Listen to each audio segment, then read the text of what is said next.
एक मुलगा जो की 11वी मध्ये शिक्षण घेत होता। हा मुलगा रोज सकाळी कॉलेजला जायचा आणि संध्याकाळी घरी यायचा। असाच एक दिवस हा मुलगा कॉलेजवरून घरी आल्यावरती बघतो तर त्याच्या घरामध्ये एक रूम जो खाली असायचा त्या रूममध्ये एक मुलगी राहत आहे। त्या मुलाला समजतं की ही मुलगी भाड्याने आपल्या घरी राहायला आली आहे आणि तो रूम त्या मुलीला देण्यात आला आहे। जेव्हा हा मुलगा त्या मुलीकडे बघू लागतो, ती मुलगी त्याच्याकडे बघू लागतो आणि बघता बघता फक्त मजेसाठी त्याने हे जे काम सुरू केलं होतं त्याला माहीत नव्हतं की हेच काम त्याला पुढे चालून बर्बाद करून टाकेल। नक्की या मुलासोबत काय झाले होते, काय आहे संपूर्ण घटनाक्रम, संपूर्ण सत्य घटना या कहाणीमध्ये मी आपल्याला सांगणार आहे। बस व्हिडिओ शेवटपर्यंत बघा। नमस्कार, स्वप्नील क्राइम टॉक्स मध्ये आपले स्वागत आहे। आजच्या आपल्या सत्य घटनेची सुरुवात होते मध्य प्रदेशमधून। मध्य प्रदेशमध्ये ग्वालियर जिल्हा आहे आणि ग्वालियर जिल्ह्यामध्ये सिद्ध बाबा पहाडी म्हणून एक इलाका आहे आणि याच इलाक्यामध्ये एक घर असतं। ते घर जावेदचं असतं। जावेद हा एक 18 वर्षांचा मुलगा असतो जो की कॉलेजमध्ये 11वी मध्ये शिक्षण घेत असतो। रोज सकाळी कॉलेजला जायचा, संध्याकाळी घरी यायचा। जावेद हा आपल्या आई वडिलांसोबत, आपल्या भाऊ बहिणींसोबत आपल्या घरी राहायचा। असाच एक दिवस जावेद आपल्या घरी येतो तर बघतो त्याच्या घरामधील एक रूम एका महिलेला दिला आहे किंवा मुलीला दिला आहे आणि त्याला समजते की ती महिला दर महिन्याला आपल्याला भाडे देणार आहे। जावेदला काही अडचण येत नाही। जावेद हा नेहमी त्या महिलेकडे बघत असायचा आणि ती महिला देखील त्याच्याकडे बघत असायची। एक दिवस असंच बघता बघता जावेदने तिला तिचं नाव वगैरे विचारलं तेव्हा त्या महिलेने तिचं नाव नगीना खान असं सांगितलं। मात्र ही जी नगीना खान होती हिच्यासोबत एक 7 वर्षांची मुलगी देखील राहत होती। आता या जावेदला प्रश्न पडतो की ही मुलगी कोणाची आहे आणि ही इथं कशी आली। तेव्हा ती नगीना खान सांगू लागली की माझं वय आता फक्त 22 वर्ष आहे आणि माझं लग्न झालेलं नाहीये। ही जी 7 वर्षांची मुलगी आहे ही माझ्या बहिणीची मुलगी आहे आणि माझ्या सोबतच राहते। अशा प्रकारे जावेदला नगीना खानचे भुरळ पडू लागले। जावेद खान नगीना खानच्या हळूहळू संपर्कात येऊ लागला, तिच्यासोबत जास्तीत जास्त गप्पा गोष्टी करू लागला। नगीना खानने पूर्णपणे जावेदला खोटं सांगितलेलं होतं की माझं वय 22 आहे आणि माझं लग्न झालेलं नाही। खरं तर नगीना खानचं वय हे 35 होतं। मात्र ही नगीना खान नेहमी मेकअप वगैरे केलेला असायचा त्यामुळे हिचं वय तेवढं जास्त वाटत नव्हतं, भले 22चंही वाटत नव्हतं। मात्र जो जावेद होता याला अजून दुनियेची जास्त परख नव्हती, त्यामुळे जावेदलाही वाटलं असेल की असेल एखाद्याचं वय समजून येत नाही, मात्र ही मुलगी 22चीच असावी।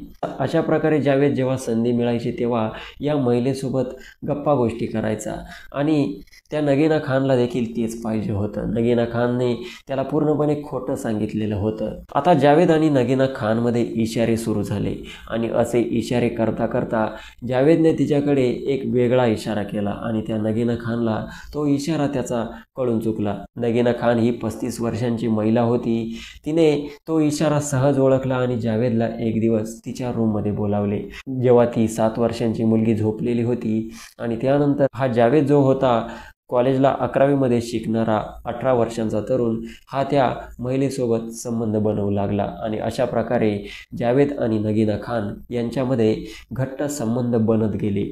जेव्हा जेव्हा संधी मिळायची, जेव्हा परिवारामधील जावेदचे वडील रफिक खान, आई, त्याच्या बहिणी वगैरे झोपायच्या तेव्हा हा जावेद त्याच्या रूममधून उठून त्या नगीना खानच्या रूममध्ये जायचा आणि नगीना खान देखील त्याची वाटच बघत असायची।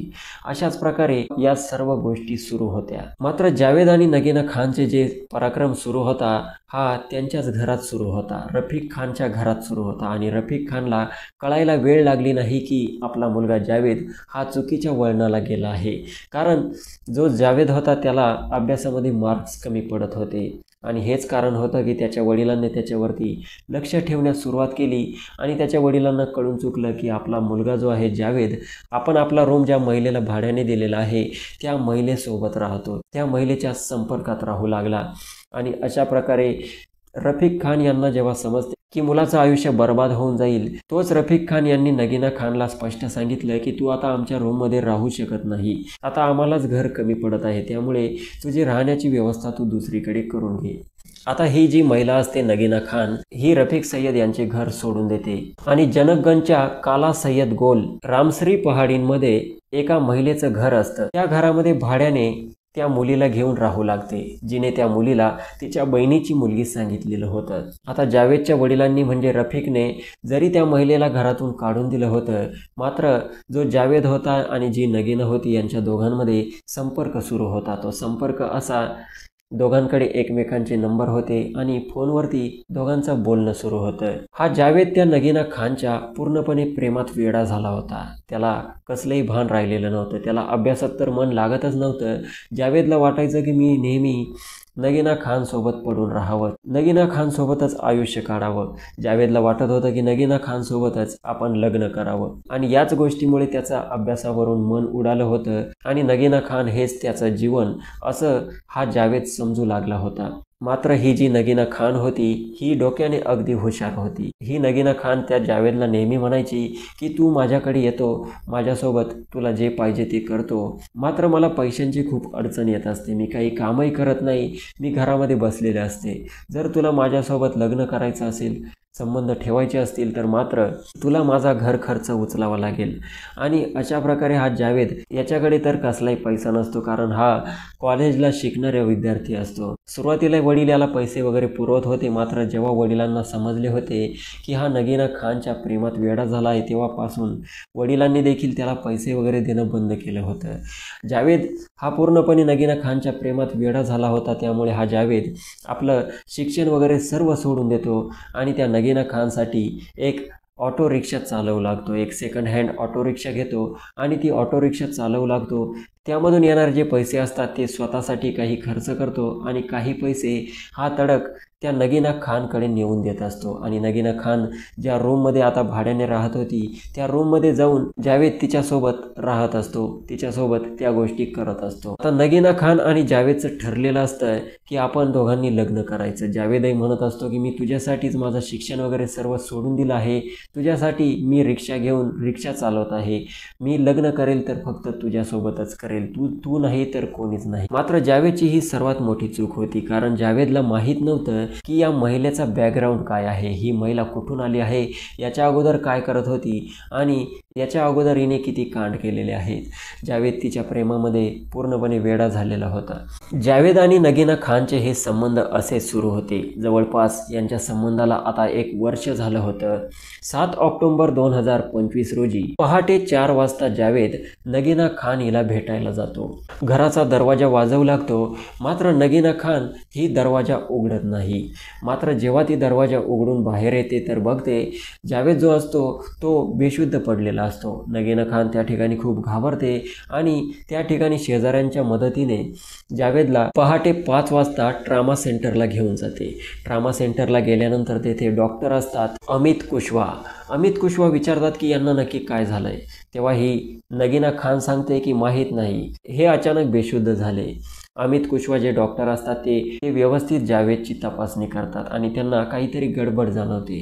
अमित कुशवा जे डॉक्टर असतात ते पोलिसांना संपर्क करतात आणि पोलीस घटनास्थळी दाखल होतात. कारण जावेद जो असतो त्याचा मृत्यू झालेला असतो, तो या जगात राहिलेला नसतो आणि त्यामुळे अमित कुशवा डॉक्टर यांनी पोलिसांना बोलावून घेतलेले होते कारण त्यांच्यावरती काही कारवाई होऊ नये. ASP CSP रॉबिन जैन त्या ठिकाणी येतात. त्यानंतर नगीना खान यांना विचारण्यात येतं की हे कोण आहे आणि तुमचा संबंध काय. तेव्हा नगीना खान पोलिसांना सांगते की हा माझा मित्र आहे, हा एक ऑटो चालक आहे. पहाटे 4 वाजता जेव्हा मला भेटण्यासाठी आला तेव्हा अचानक मी बाहेर येऊन बघितलं तर हा बेशुद्ध होता. त्यानंतर पोलीस पुढील सोपस्कार पार पाडतात. मृतदेहाचा पोस्टमॉर्टम करण्यात येतो आणि जो जावेद असतो त्याच्या वडिलांना, त्याच्या घरच्यांना बोलावून घेण्यात येतं. जावेदचे जे वडील असतात रफिक, ते देखील पोलिसांना सांगतात की माझा मुलगा त्या नगीना खान नावाच्या महिलेच्या प्रेमात पडला आहे. नगीना खान यांना आम्हीच रूम भाड्याने दिला होता आणि माझा मुलगा त्या वाईट वळणाला लागला होता.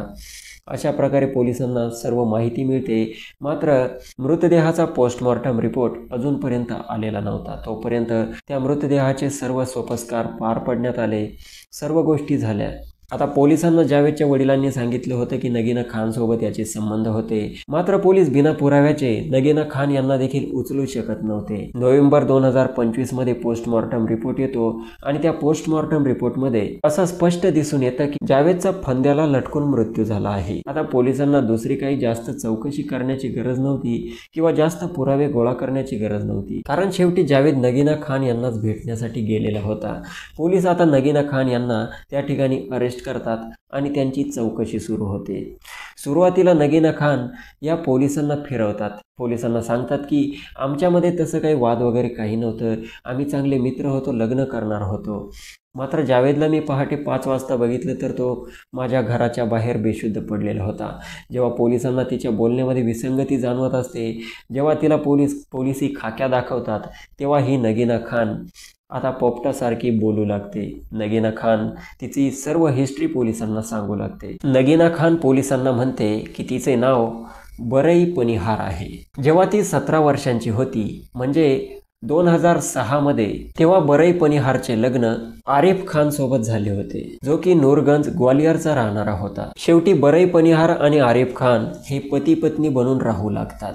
2006 मध्ये जेव्हा बरई पनिहारचं वय 17 वर्ष होतं, तेव्हा तिचं लग्न झालं होतं आणि बरई पनिहार जी आता नगीना खान स्वतःचं नाव सांगत होती, तिचं वय आता 35 सुरू होतं. मात्र तिने जावेदला आपलं वय 22 सांगितलेलं होतं आणि तिचं अजून लग्नच झालेलं नाही असं सांगितलेलं होतं.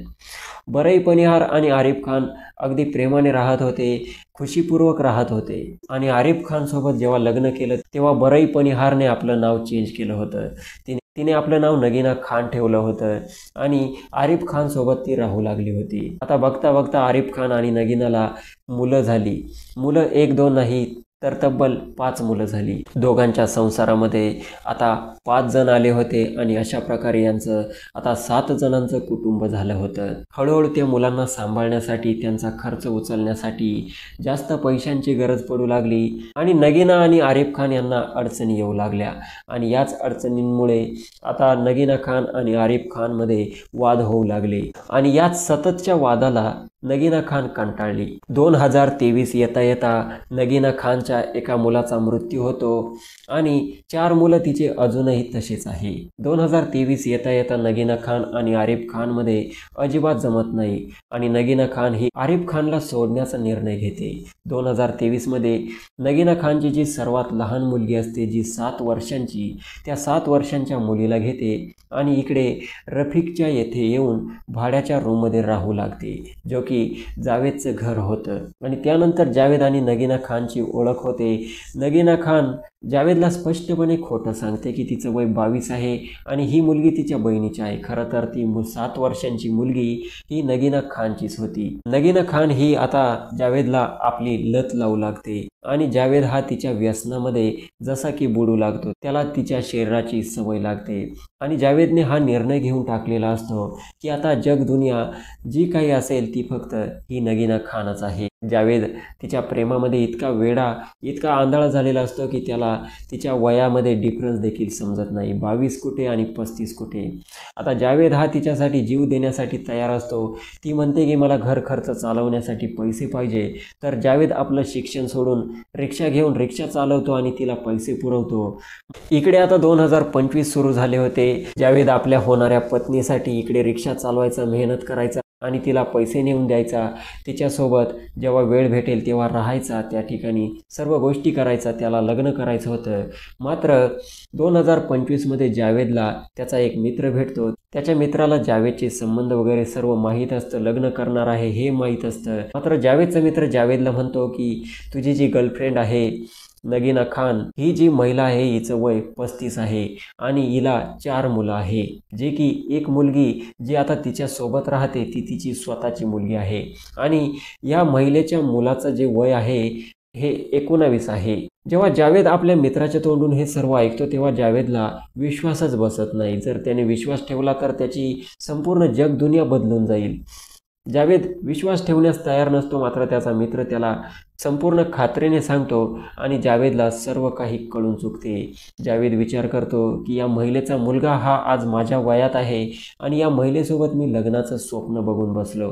आता जावेदला खूप वाईट वाटतं, खूप राग येतो. त्यानंतर जावेद नगीना खानच्या रूममध्ये जातो आणि तिला विचारतो की तुझं वय 35 आहे आणि तुझं लग्न झालेलं आहे, तुला 4 मुलं आहेत, ही मुलगी देखील तुझीच आहे. तेव्हा नगीना खान त्याला नकार देते. त्याला ती खोटं सांगते की नाही, तसं काही नाही, माझं वय 22च आहे, माझा चेहरा असा दिसतो, माझं तसं नाही. मात्र जावेदला आता पूर्णपणे खात्री पटलेली असते आणि जावेद म्हणतो की मला सर्व काही समजलेलं आहे. तेव्हा नगीना खान त्याला खरं सांगते. नगीना खान म्हणते की हो, तुला जे काही माहीत झालं ते सर्व खरं आहे, माझं लग्न झालं आहे, 4 मुलं आहे आणि मी माझ्या पतीला आणि मुलांना सोडून दिलं आहे. तू म्हणत असशील तर मी या 7 वर्षांच्या मुलीला देखील तुझ्यासाठी सोडण्यास तयार आहे, मला तुझ्यासोबत लग्न करायचं आहे. मात्र जावेद म्हणतो की तुला लाज वाटायला पाहिजे, तुझा मुलगा हा माझ्या वयाचा आहे आणि मी तुझ्यासोबत आता लग्न करू शकत नाही. आता इथून पुढे तुझं आणि माझं रिलेशन समाप्त झालं. मात्र जी नगीना खान होती ही आता जावेदला ब्लॅकमेल करू लागते. जावेदला म्हणते की तू लगभग 1 वर्षांपासून माझ्यासोबत संबंध बनवत आहे, मी पोलीस स्टेशनमध्ये जाऊन तुझ्या विरुद्ध तक्रार करेल. आणि अशा प्रकारे ती जावेदला आता ब्लॅकमेल करू लागते. जावेद परेशान झाला होता. जावेदला सुचत नव्हते की हे नक्की बोलावं कोणाला, सांगावं कोणाला. तो आपल्या परिवाराला, आपल्या कुटुंबालाही सांगू शकत नव्हता, कारण जावेद कोणत्या तोंडाने आपल्या आईवडिलांना सांगेल की माझ्यासोबत त्या महिलेने असं केलं, त्या महिलेने मला असं फसवलं. आता जावेद आतल्या आत घुटत होता. त्याला काहीही कळत नव्हतं, करावं तर करावं काय, कारण इतक्यासा कमी वयाचा मुलगा हा पोलीस स्टेशनलाही घाबरत होता. जर पोलीस स्टेशनमध्ये हे प्रकरण गेलं तर संपूर्ण लोक नावे ठेवतील आणि माझ्यावरतीच हसतील. त्यामुळे जावेद आता पूर्ण डिप्रेशनमध्ये राहू लागला होता. जावेद हा आपली चूक सुधारू इच्छित होता. जावेदला वाटत होते की या महिलेला सोडून देईल, रिलेशन तोडून टाकेल आणि मी माझं बाकीचं उरलेलं आयुष्य चांगल्या प्रकारे जगेल. मात्र ही जी महिला होती ही खूप चालाक होती. ही त्याला वारंवार ब्लॅकमेल करायची. ही त्याला म्हणायची तू तिकडे काही कर, मला पैसे आणून देत जा आणि माझ्यासोबत संबंधात राहा, रिलेशनमध्ये राहा, माझ्यासोबत लग्न कर. मात्र जावेदला हे ब्लॅकमेलिंग अजिबात सहन होत नव्हतं, कोणाला सांगता येत नव्हतं. अखेर 6 ऑक्टोबर 2025 रोजी जावेद नगीनाला भेटण्यासाठी जातो. मात्र नगीना ही जावेदला लग्नाची अट घालू लागते. तुला लग्न करावंच लागेल. जावेदला हे अजिबात सहन होत नाही, कारण जावेद नेहमी विचार करत असतो की हिचा मुलगा माझ्या वयात आहे, मी हिच्यासोबत लग्न कसं करू शकतो. आता जावेद आणि नगीना खानमध्ये खूप कडाक्याचं भांडण होतं. भांडण झाल्यानंतर रागारागात जावेद हा नगीनाच्या घरामधून बाहेर येतो. नगीना दरवाजा लावून घेते आणि जसा पायऱ्यांवरून हा जावेद खाली उतरतो तर तेथेच त्या ठिकाणी तो एक फंदा लटकवतो आणि त्या फंद्याला स्वतःचं शरीर लटकावून घेतो. जेव्हा 5 वाजता नगीना बाहेर येऊन बघते तर तिला जावेद हा फंद्याला लटकलेला दिसतो. त्यानंतर नगीना त्याला त्या फंद्यावरून सोडवते आणि नंतर कोणाच्या मदतीने ट्रामा सेंटरला घेऊन जाते. नंतर त्या ठिकाणी डॉक्टर जेव्हा जावेदचं चेकअप करतात तेव्हा त्याला मृत घोषित करतात आणि पोलिसांना संपर्क साधतात.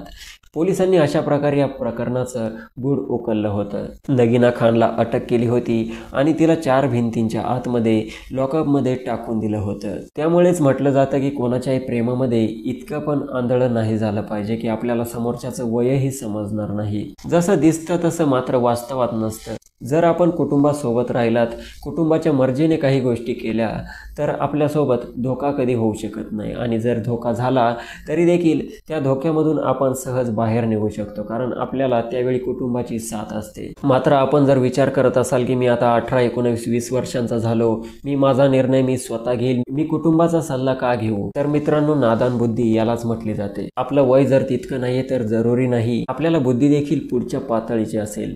आपली बुद्धी देखील ही वयाप्रमाणेच कमी असते, जे की आपल्याला नंतर समजते. ज्यांचं वय 40-45 असतं त्यांनी ऑलरेडी त्या परिस्थितीचा सामना केलेला असतो. त्यामुळे हे आपल्याला नेहमीच सांगत असतात, कारण त्यांनी ऊन वारा हे सर्व गोष्टी बघितलेल्या असतात. त्यामुळे मोठ्यांचं नेहमी ऐकलं पाहिजे. त्यामुळे लग्नाचा वगैरे निर्णय घ्यायचा असेल तर तो आपल्या कुटुंबासोबतच घेतला पाहिजे. आपलं कुटुंब जसं सुचवेल तसंच आपण केलं पाहिजे, जेणेकरून आपल्याला पुढेही त्रास होत नाही आणि सर्व गोष्टी या ठीकठाक होऊन जातात. कारण पुढे देखील कुटुंबाचा पाठिंबा असतो, कुटुंबाचा सपोर्ट असतो. असे जावेदला वाटले होते की आपण लव्ह मॅरेज करू, सर्व काही ठीक होईल. मात्र त्याला आता स्वतःचा जीव गमावा लागला। जावेदने ठरवले असते तर तो कुटुंबाला सांगू शकत होता की नगीना खानने त्याला फसवले आहे, नगीना खानने त्याला खोटं वय सांगितलेलं आहे आणि नगीना खान ही त्याला ब्लॅकमेल करत आहे। मात्र जावेदलाही वाटलं असेल की मी कुटुंबाला कोणत्या तोंडाने सांगावं, कारण जो निर्णय घेतला होता हा स्वतः जावेदने घेतला होता। बाकी या व्हिडिओबद्दल आपले मत कमेंट सेक्शन मध्ये नक्की मांडा। या व्हिडिओचा माझा उद्देश कोणाच्या भावना दुखावण्याचा किंवा अश्लीलतेचा प्रसार करणे नाही, तर सत्य घटना आपल्यापर्यंत पोहोचवणे आणि यापासून आपणास जागरूक करणे आहे। समाजात अशा घटना घडत असतात, त्यामुळे सजग रहा, सावध रहा। व्हिडिओ आवडला असेल तर लाईक करा आणि अशाच सत्य घटना, क्राईम स्टोरी नेहमी ऐकत राहण्यासाठी चॅनलला सबस्क्राईब करा। भेटूयात पुढच्या व्हिडिओमध्ये। जय हिंद, धन्यवाद।